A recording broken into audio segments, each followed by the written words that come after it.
할렐루야. 주님 예배 나오신 여러분 사랑하고 축복합니다. 오늘 은혜 받을 하나님의 말씀은 데살로니가 전서입니다. 데살로니가 전서 4장 3절에서 8절. 데살로니가 전서 4장 3절에서 8절. 제가 먼저 읽겠습니다. 하나님의 뜻은 이것이니 너희의 거룩함이라. 곧 음란을 버리고 각각 거룩함과 존귀함으로 자기 안에 대할 줄을 알고 하나님을 모르는 이방인과 같이 세욕을 따르지 말고 이 일의 분수를 넘어서 형제를 해하지 말라. 이는 우리가 너희에게 미리 말하고 증언한 것과 같이 이 모든 일에 주께서 신원하여 주심이라.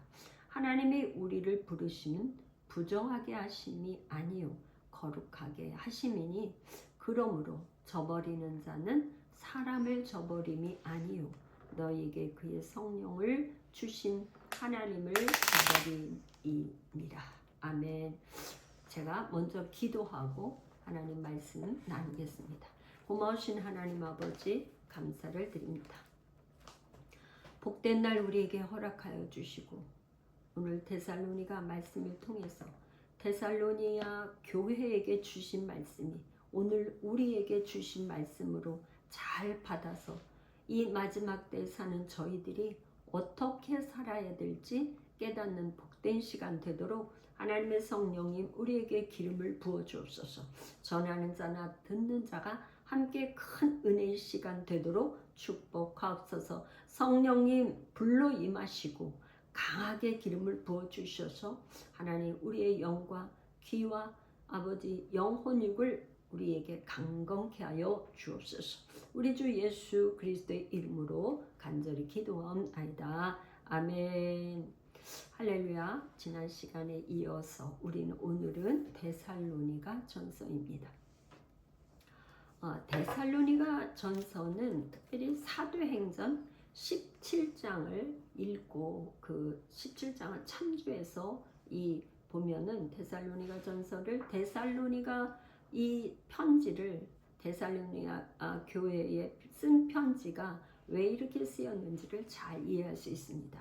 그러니까 사도 바울이 데살로니가 교회에서 회당에서 3주간 새 안식일이니까 3주 동안 복음을 전하고 야손의 집에서 모여서 이제 예수가 그리스도라 이렇게 복음을 전했어요. 그런데 이제 소동이 일어나서 유대인들이 소동이 일어나서 이제 바울과 실라가 베레아로 이제 피신하게 되죠. 도망가게 됩니다. 이제 그 3주 동안 세워진 교회가 데살로니가 교회입니다. 그러니까 이 데살로니가 교회는 데살로니가라는 도시는 어떤 도시냐? 마게도냐의 수도예요. 그러니까 마게도냐 지방의 수도인데 특별히 카산더 왕이 자기 아내 이름이 데살로니가예요. 그러니까 자기 아내의 이름을 따서 지은 도시가 데살로니가라는 도시입니다. 여기는 이제 특별히 회당이 있었죠. 회당이 있어서 사도 바울이 회당에서 복음을 전했어요. 항구 도시로 이제 여기는 군사도로는 에그나티아라는 그 군사도로에 이렇게 접해 있는 그 상에 있는 그런 도시예요. 유대인들은 많지 않았는데 데살로니아인들로 구성이 되어 있어서 이 편지 1장 데살로니가 전서 1장 1절에 보면 다른 서신과는 조금 다르게 뭐라고 되어 있냐면 데살로니가인의 교회에 편지하노니. 그러니까 이 그 데살로니가라는 도시에는 다민족 여러 민족의 여러 인종의 사람들이 살고 있었는데 그 특별히 데살로니가인 교회에 편지한다 이렇게 기록이 되어 있죠. 그리고 이곳에는 언어가 라틴어가 공용어였어요. 그렇고 이제 헬라어는 고위층 사람들은 헬라어를 썼습니다. 그래서 1장 1절에 보면 이름이 나올 때 바울과 실루아노, 바울과 실루아노와 디모데는 이렇게 나온단 말이에요. 1장 1절에 이 실루아노는 누군가 하면은 신라예요. 신라. 그러니까 신라는 아람어고, 그러니까 이 실루아노는 라틴어. 그러니까 그 거기에 있는 데살로니가는 라틴어를 쓰니까 실루아노라는 이름으로 라틴어로 해서 이제 이렇게 쓰고 있죠. 그래서 이 서신은 언제 기록하였을까? 바울이 2차 전도 여행 시에 고린도에서 기록하였다고 우리가 추정을 하는데요. AD 한 50년에서 51년경 이렇게 쓴 걸로 이렇게 우리가 추정을 합니다. 그러면 이 데살로니가 편지는 왜 기록하였을까? 기록 목적은 데살로니가 전서 3장 9절에서 10절을 보면 우리가 이 기록 목적을 알 수 있는데요. 제가 읽어보겠습니다. 우리가 우리 하나님 앞에서 너희로 말미암아 모든 기쁨으로 기뻐하니 너희를 위하여 능히 어떠한 감사로 하나님께 보답할까? 주야로 심히 간구함은 너희의 얼굴을 보고 너희 믿음이 부족한 것을 보충하게 하려 함이라. 사도 바울이 3주 동안 복음을 전했는데 그동안 사실 뭐 복음을 전한다고 3주 동안 야손의 집에서 전했지만 얼마나 다 전할 수 있었겠어요? 그러니까 믿음이 부족하죠. 그 부족한 걸 서신을 통해서 보충하려고 편지를 썼다. 그러면 이 데살로니가 그 도시에 우리가 이제 특별히 사회적, 경제적 배경과 종교적 배경을 알아봐야 되는데 이제 다른 거는 접어두고 종교적 배경을 좀 우리가 봐야 이 서신서를 이해하는데 우리가 도움이 된다고 봐서 제가 이제 소개하려는데 4가지를 소개하겠습니다. 그러니까 데살로니가라는 그 도시에 80km 정도 이렇게 지점에 올림푸스 산이 있었어요. 그러니까 이 올림푸스 산에는 다양한 철학, 그 다음에 종교를 전하는 그렇게 순회 철학자들이 많이 있었어요. 순회 종교가들도 많이 있었고 그렇게 드나드는 곳이 올림푸스 산이에요. 두 번째는 뭐냐면 디오니소스. 이 디오니소스라는 그리스 신화가 있었는데 이거는 특별히 포도주 신이에요. 술 취하는 신. 그래서 이 그리스 말로는 디오니소스고 라틴어로는 바카스예요. 그래서 우리 그 음료수 중에 유명한 바카스가 그게 여기 이 술신 바커스를 따와서 지은 이름이 한국 사람들이 이렇게 쓰기 좋게 하냐 바카스 그런 음료가 있죠. 세 번째는 뭐는 카비루스예요. 카비루스. 이 카비루스라는 이 수호신은 뭐냐면 압제 받는 자들의 수호신으로 특별히 이제 카비루스가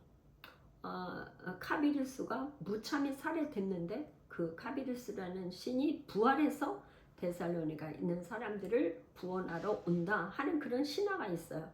그러면 어떤 질문이 생기냐면 살아있는 데살로니가 사람들을 구원하러 온다면 먼저 죽은 사람들은 어떻게 될까 하는 궁금증이 생기겠죠. 그런데 이 카비루스 신화 때문에 예수 그리스도가 부활해서 재림한다는 부활과 재림 신앙에 잘 이렇게 신앙을 받아들일 수 있는 그런 어떤 베이스가 됐다고 할까요? 그런 게 있죠. 잘 복음을 받아들일 수 있는 그런 저희가 된 거예요. 카비루스 그 신화 때문에. 4번째는 뭐가 있냐? 로마 황제 숭배 사상. 그래서 사도행전 17장 7절에 보면 이 사람들이 다 가이사의 명을 거역하여 말하되 다른 임금 곧 예수라 하는 이가 있다 하더이다. 여기서 가이사의 명, 이게 황제 숭배 사상이죠. 그래서 가이사 황제만이 주라. 주라 고백할 수 있는 거예요. 다른 임금을 인정하지 않죠. 그런데 기독교인들은 뭐예요? 다른 임금 예수가 주다. 예수가 왕이다. 이거를 이게 복음으로 전해졌죠. 그래서 이 지금 데살로니가 전서의 중심 사상은 뭐냐? 주의 강림에 대한 올바른 이해를 가르쳐 주기 위해서, 또 주의 강림을 기다리는 성도들에게 거룩한 삶을 살도록 이렇게 가르쳐 주기 위해서 이 편지를 썼다. 그러면 이 교회의 구성원들은 누굴까? 아까 소개한 야손과 그의 형제들, 그 집 식구들이 있을 거고요. 그 다음에 사도행전 20장에 보면 데살로니가 사람 세군도와 아리스다고가 나옵니다. 그러니까 데살로니가 사람 이 성도들 세군도와 아리스다고가 이제 믿음이 성장해서 사도 바울의 전도 여행에 선교 여행에 같이 동참하는 그런 이제 제자가 된 거죠. 그 다음에 이방인 그리스도인들이 있고, 이렇게 해서 교회 구성원들이 이제 구성되어 있다고 볼 수 있습니다. 이런 데살로니가 교회에 사도 바울이 세 가지를 권면합니다. 첫 번째 권면하는 건 뭐냐? 거룩하라, 사랑하라. 두 번째 권면 사항은 오직 깨어서 정신을 차려라. 세 번째는 뭐냐? 항상 기뻐하라, 쉬지 말고 기도하라, 범사에 감사하라. 이 세 가지 권면을 이제 사도 바울이 얘기하고 있습니다. 이제 첫 번째가 거룩하라, 거룩하라, 사랑하라. 그런데 거룩은 우리 기독교, 그리스도교, 기독교의 출발이라고 보면 됩니다. 말하자면 거룩은 성도가 되는 거의 기본이에요, 기본. 그래서 출애굽, 이스라엘 백성들을 출애굽을 시켜서 출애굽한 다음에 우리 하나님께, 여호와 하나님께서 모세를 통해서 첫 번째 주신 말씀이 출애굽기 19장 5절에서 6절 한번 제가 읽어보겠습니다. 출애굽기 19장 5절 6절. 첫 번째 우리 하나님께서 주신 말씀 5절 19장 5절에서 6절 제가 읽겠습니다. 세계가 다 내게 속하였나니 너희가 내 말을 잘 듣고 내 언약을 지키면 너희는 모든 민족 중에서 내 소유가 되겠고 너희가 내게 대하여 제사장 나라가 되며 거룩한 백성이 되리라. 너는 이 말을 이스라엘 자손에게 전할지니라. 여호와 하나님께서 모세에게 이 말씀을 하셨는데 뭐냐? 거룩한 백성이 되리라. 그러니까 거룩한 백성, 하나님의 백성이 되는 것이 이제 첫 번째인데, 하나님의 백성 뭐예요? 거룩이에요, 거룩. 그래서 이제 거룩한 백성이 되기 위해서 하나님께서 율법을 주셨는데, 율법을 주셨는데 우리가 사람들이 우리가 늘 거룩하게 되려면 어떻게 돼야 되냐? 죄가 있는 사람들이 하나님 앞에 그냥 나갈 수가 없잖아요. 그래서 그게 나온 게 제사법이에요. 그래서 레위기의 주제는 거룩인데, 우리 레위기 한번 11장 45절 한번 읽어볼까요? 창세기, 출애굽기, 레위기 11장 45절 제가 읽어보겠습니다. 레위기 11장 45절. 나는 너희의 하나님이 되려고 너희를 애굽 땅에서 인도하여 낸 여호와라. 내가 거룩하니 너희도 거룩할지니라. 우리 하나님께서는 우리에게 말씀하시는 것은 명령, 이거는 해도 되고 안 해도 되는 게 아니라 내가 거룩하니 너희도 거룩하라. 이거는 명령이에요. 그러니까 거룩하기 위해서 이스라엘 백성들이 5대 제사를 계속 지냈고 절기를 지키고 율법을 지키고 그렇게 했죠. 그런데 그 율법, 제사법의 이 모든 거를 완성시키기 위해서 이 땅에 우리의 죄를 대신해서 오신 분이 예수 그리스도이십니다. 이신 거죠.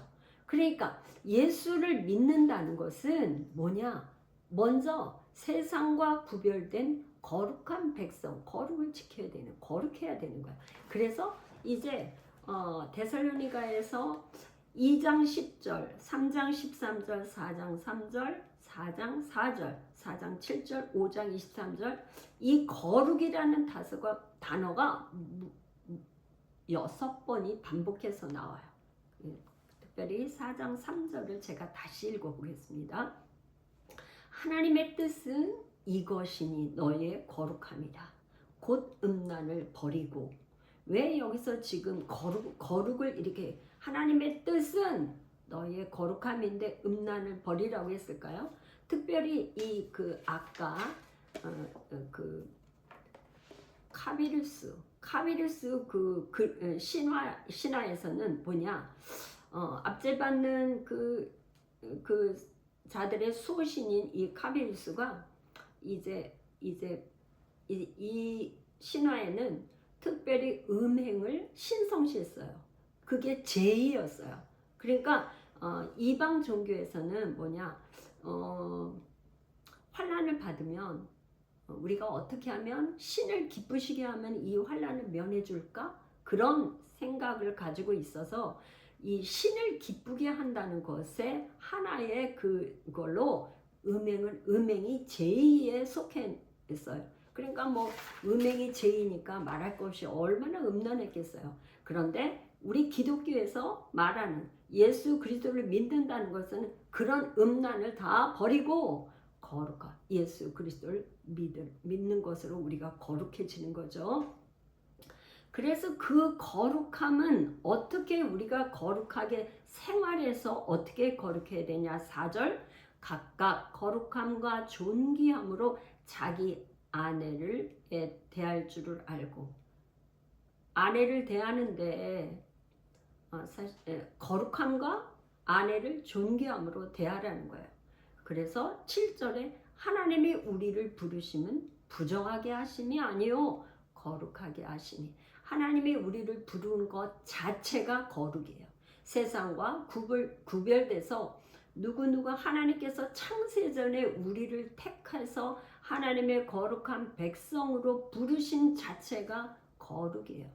구별된 거죠. 세상 백성과 구별된 거예요.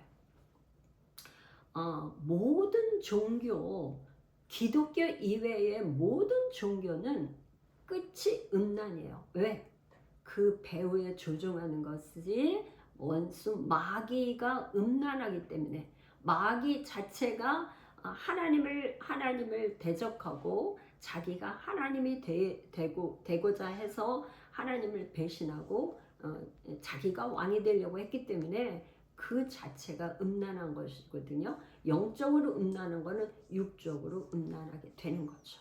첫 번째, 거룩하라, 사랑하라. 이 사람들에게 사랑은 너에게 더 이상 말할 게 없다 그러면서 거룩을 강조하고 있어. 두 번째는 뭐냐? 지금 이 사람들에게 무엇이 궁금했냐면, 살아있는 사람들은 다 구원을 받는데 먼저 죽은 사람들은 어떻게 되나? 그게 질문이었어요. 그런데 4장 16절 주께서 호령과 천사장의 소리와 하나님의 나팔 소리로 친히 하늘로부터 강림하시리니 그리스도 안에서 죽은 자들이 먼저 일어나고.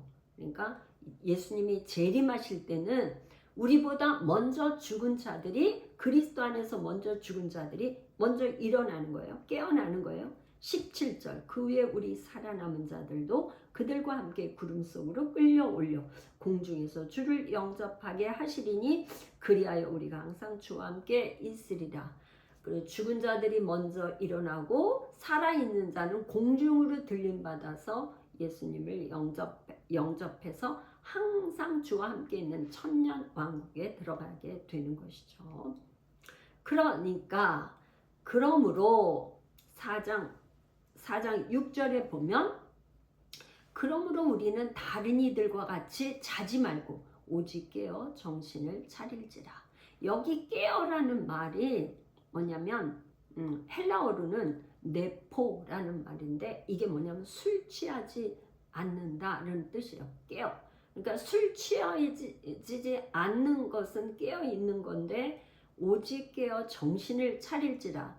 이 깨어 있고 정신을 차린다는 거는 술 취하지 말라는 거예요.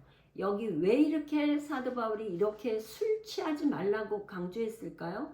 아까 디오니소스 그리스 신화의 술 취하는 신 바커스 포도주 신 여기에 술 취하는 것이 아주 그냥 그 그리스 신화에 나온 그걸로 인해서 문화적이었어. 술 취하는 문화였어.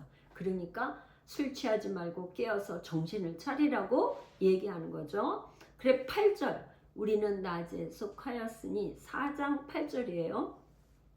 정신을 차리라는 게 또 반복해서 나와요. 정신을 차리라는 건 술 취하지 말라는 거죠. 술 취하면 정신을 잃어버리니까 정신을 차릴 수가 없잖아요.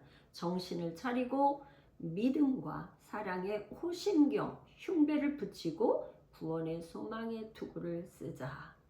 여기 지금 재림을 예수 그리스도 예수님의 재림을 얘기할 때 깨어 있어라 깨어라는 말을 술 취하지 말라 깨어 있으라는 말을 반복해서 얘기하는데 이게 깨어 있는다는 거는 예수님이 재림한다는 걸 아는 사람은 깨어 있을 수 있죠. 예를 들어서 밤에 도둑이 온다든가 밤에 정말 나는 그 비밀을 알면 잘 수가 없잖아요. 그러니까 우리는 다 낮에 속하였다는 거는 그리스도인들은 밝은 낮에 속한 사람들이죠. 밤에 있는 사람들은 마귀에 속한 사람들을 대조로 얘기하고 있는 거죠. 그래서 이 영적 비밀을 안다는 것이 굉장히 중요한 거죠. 오늘날 예수님의 재림, 예수님이 다시 이 땅에 오신다는 재림을 얘기하면 이단으로 이렇게 치부하고 그렇게 하는데 옛날에 다미성교에서 잘못 그거에서 예수님 재림이 언제 한다고 그거 했는데 그거가 잘못돼 가지고 예수님의 재림을 얘기하면 이단시 하는데 여기 지금 뭐냐 때와 시기는 우리가 알 수 없어요. 알 수 없고 예수님 아들도 몰라요. 아무도 몰라. 천사도 몰라. 아무도 몰라. 오직 하나님 아버지만 아셔. 그러니까 깨어 있어야 된다 이런 말이에요. 그래서 에베소서 6장 11절 13절을 우리가 보면 그리스도의 군사는 뭐여야 되냐 진리로 허리띠를 띠고 의의 흉배를 붙이고 평안의 복음의 신을 신고 믿음의 방패와 이제 성령의 검 말씀을 가지는데 머리에는 구원의 투구를 쓰라. 왜 이렇게 구원의 투구를 써야 되냐? 우리의 머리에는 날마다 생각을 통해서 원수마귀가 우리의 생각 속에 부정적인 생각 이런 것들을 넣어주기 때문에 구원의 투구를 쓰고 믿음의 방패. 왜 믿음의 방패를 가져야 되나? 원수마귀가 불화살을 쏘아서 우리의 믿음을 흔들리게 하기 때문에 믿음의 방패가 필요하고 한 손에는 성령의 검 우리가 말씀이 있어야 원수마귀를 단번에 우리가 찌를 수 있죠. 그러니까 머리에는 구원의 투구를 쓰고 진리로 허리띠를 띠고 의의 흉배를 붙이고 평안의 복음의 신을 신고 이제 믿음의 방패 성령의 검을 들고 이제 그리스도의 군사는 이렇게 늘 준비하고 깨어 있어야 한다. 세 번째 권면사랑 우리가 잘 아는 말씀이죠. 항상 기뻐하라, 쉬지 말고 기도하라, 범사에 감사하라. 우리가 거룩한 그리스도 하나님의 백성, 하나님의 자녀로 살아가는데 이제 거룩을 우리가 유지하려면 어떻게 해야 되는 방법을 얘기하는 거죠. 항상 기뻐해야죠. 우울하거나 뭐가 마음이 낙심하거나 좌절이 되면 우리가 기도할 수 없어요. 그래서 항상 기뻐하는 거 이게 첫 번째, 두 번째 쉬지 말고 기도해야 되는 거 범사에 감사하라. 어떤 사는데 너무나 힘들다. 너무나 힘들든지 아니하든지 어떤 상황에도 모든 일에 범사에 감사하라는 거예요. 그리하면 이것이 그리스도 예수 안에서 너희를 향하신 하나님의 뜻이니라. 그래서 이 데살로니가 전서에서는 하나님의 뜻이 반복해서 2번 나오는데요. 하나님의 뜻은 거룩. 또 두 번째 하나님의 뜻은 뭐냐? 항상 기뻐하고 쉬지 말고 기도하고 범사에 감사하는 것이 하나님의 뜻이다. 이것이 사도 바울의 우리에게 주시는 권면의 말씀입니다. 데살로니가 교회에만 주시는 말씀이 아니라 이제 우리가 마지막 종말을 사는 우리에게 주시는 하나님의 뜻이 거룩하기 위해서 항상 기뻐하고 기도하고 감사하는 이런 우리 성도들, 저와 여러분 다 되시기를 예수님의 이름으로 축복합니다. 기도하겠습니다. 고마우신